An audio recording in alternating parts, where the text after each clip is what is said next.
Ассалаумағалейкум достар. Қазақстан ұлттық банкі Қазақстанды монеталар арқылы таны сериясынан World Painting коллекциялық монеталарын айналымға шығарды. Қазақстанның халықаралық World Painting арт жобасына фрагменті Семей полигонында ядролық сынақтан зардап шеккен суретші Кәріпбек Күйіковтың бейбітшілік құсы көгершін суреті мен Әбілхан Қастеевтің немересі суретші Дәурен Қастеев салған зәйтүн ағашының бұтағы монета дизайнына негіз болып отыр.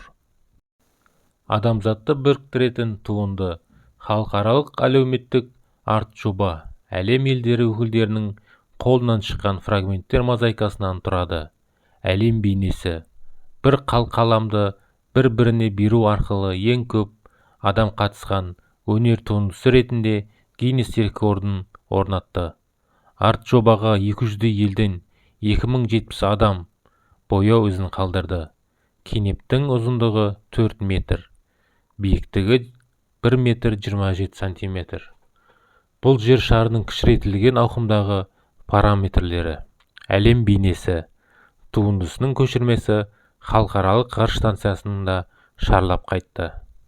Арт объекті планетаның барлық тұрғынына, ұлтына, нәсіліне, дініне және тұрғылықты жеріне қарамастан жер бетінде үйлесімділік пен келісім орнаған бейбіт әрі берекелі өмірді армандайтын айқын дәлелі. Кенепте Олжас Сүлейменов, Димаш Құдайберген, Александр Винокуров, Тимур Бекмамбетов, Николя Саркози, Рой Джонс, Бай Линг және басқа да танымал адамдар өз белгілерін қалдырды. MN25 Нейзильбер қоспасынан жасалды. Түрлі түсті баспа технологиясы қолданылды. Монета массасы 15 грамм, диаметрі 33 мм. Дайындау сапасы Brilliant Uncirculated, номиналы 200 теңге. Монетаның таралымы 5000 дана. Монетаның аверсінде орталық бөлігінде Қазақстан Республикасының елтаңбасы бейнеленген.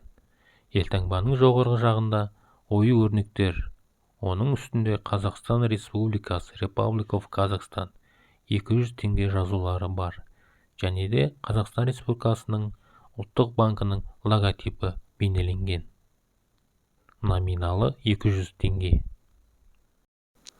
Достар, каналға тіркеліп, лайк басып, комментарий жазуды ұмытпаймыз. Сау саламатта болыңыздар.